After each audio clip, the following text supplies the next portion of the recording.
नमस्कार, आपका स्वागत है। दोस्तों, महाभारत ग्रंथ में मनुष्य को भोजन करते समय कुछ बहुत ही जरूरी नियम बताए गए हैं। अगर कोई मनुष्य इन नियमों का पालन करते हुए भोजन करता है तो उसे आरोग्य के साथ ही सुख, समृद्धि और वैभव की प्राप्ति होती है। शास्त्रों में बताए गए ये नियम वैज्ञानिक दृष्टिकोण से भी परिपूर्ण है। इस प्रकार से भोजन करने पर मनुष्य सभी देवी देवताओं का आशीर्वाद प्राप्त करता है। अतः आप भी भोजन करते समय इन नियमों का पालन अवश्य करें। तो आइए बिना देरी किए जान लेते हैं वो कौन से नियम हैं। पर उससे पहले अगर आपने चैनल को सब्सक्राइब नहीं किया है तो इसे सब्सक्राइब कर लीजिए। साथ ही वीडियो को एक लाइक करना ना भूले।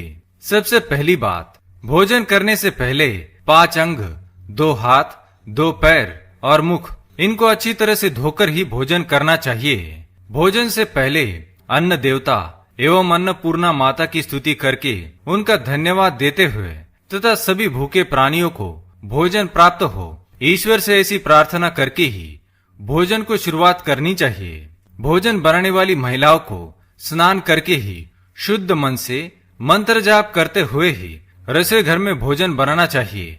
सबसे पहले 3 रोटियां, एक गाय के लिए, एक कुत्ते के लिए और एक कौवे के लिए अलग निकालकर फिर अग्निदेव को भोग लगाकर ही घर वालों को खिलाना चाहिए। भोजन किचन में बैठकर ही सभी के साथ करें। प्रयास यही करना चाहिए कि परिवार के सभी सदस्यों के साथ मिल बैठकर ही भोजन किया जाए। नियम अनुसार अलग अलग भोजन करने से परिवार के सदस्यों में प्रेम और एकता कायम नहीं हो पाती है। भोजन का समय प्रातः और सायंकाल ही भोजन का विधान है, क्योंकि पचन क्रिया की जठराग्नि सूर्योदय से 2 घंटे के बाद तक एवं सूर्यास्त से 2.5 घंटे पहले तक प्रबल रहती है। जो व्यक्ति सिर्फ एक समय भोजन करता है वह योगी है, और जो 2 समय भोजन करता है वह भोगी कहा गया है। तीसरी बात, भोजन की दिशा। भोजन पूर्व और उत्तर दिशा की ओर मुख करके ही करना चाहिए। दक्षिण दिशा की ओर किया गया भोजन प्रेत को प्राप्त होता है। पश्चिम दिशा की ओर किया हुआ भोजन खाने से रोग की वृद्धि होती है। चौथी बात, ऐसी अवस्था में भोजन ना करे। शैया पर बैठकर अर्थात बिस्तर पर बैठकर अपने हाथों पर रखकर या टूटे फूटे बर्तनों में भोजन कभी करना नहीं चाहिए। मलमूत्र का वेग होने पर भी भोजन करना नहीं चाहिए। कलह अथवा क्लेश के माहौल में भी भोजन करना अनुचित माना गया है। अधिक शोर शराबे के स्थान पर भी भोजन करना उचित नहीं। पीपल एवं वटवृक्ष के नीचे बैठकर भी भोजन नहीं करना चाहिए। परोसे हुए भोजन की कभी निंदा नहीं करनी चाहिए। खड़े खड़े भोजन करना भी अनुचित माना गया है। जूते पहनकर या सिर ढककर भी भोजन नहीं करना चाहिए। आइए अब जानते हैं भोजन कैसा होना चाहिए। बहुत तीखा या बहुत ही मीठा भोजन नहीं करना चाहिए। किसी के द्वारा छोड़ा हुआ भोजन भी कभी ग्रहण नहीं करना चाहिए। आधा खाया हुआ फल, मिठाइयाँ आदि फिर से नहीं खानी चाहिए।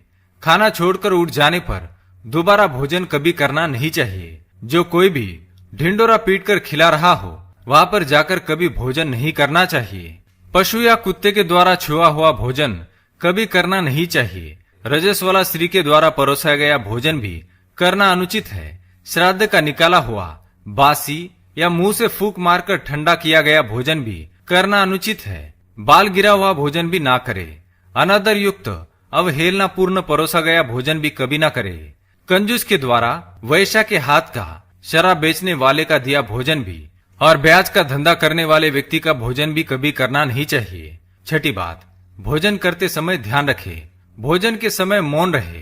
रात्रि के समय भरपेट ना खाए। अगर भोजन करते समय बोलना आवश्यक है तो केवल सकारात्मक बातें ही करे।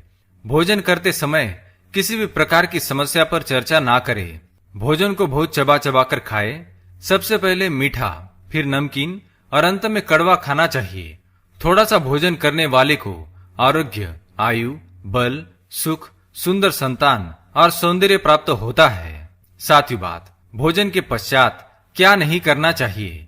भोजन के तुरंत बाद पानी या चाय नहीं पीना चाहिए। भोजन के पश्चात घुड़सवारी, दौड़ना, बैठना, शौच आदि प्रकार के कार्य नहीं करने चाहिए। भोजन के बाद क्या करें। भोजन के पश्चात दिन में भोजन करने के पश्चात टहलना चाहिए और रात्रि के समय 100 कदम टहलकर बाईं करवट में लेटना अथवा वज्रासन में बैठने से भोजन का पचन अच्छे से होता है। भोजन के 1 घंटे के बाद मीठा दूध एवं फल खाने से भोजन का पचन अच्छी तरह से होता है। भीष्म पितामह ने अर्जुन को दिए महत्वपूर्ण संदेशों में कहा गया है कि जिस थाली को किसी का पैर लग जाए उस थाली का त्याग करना चाहिए। ऐसी थाली विष्ठा के समान त्याज्य होती है।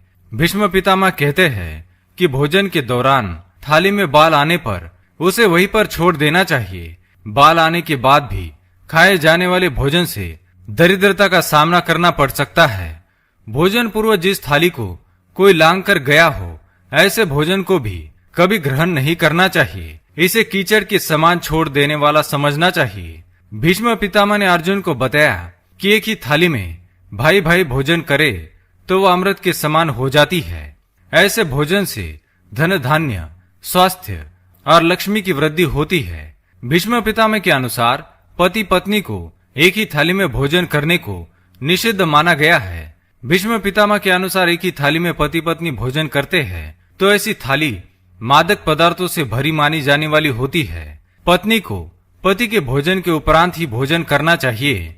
इससे घर में सुख समृद्धि बढ़ती है।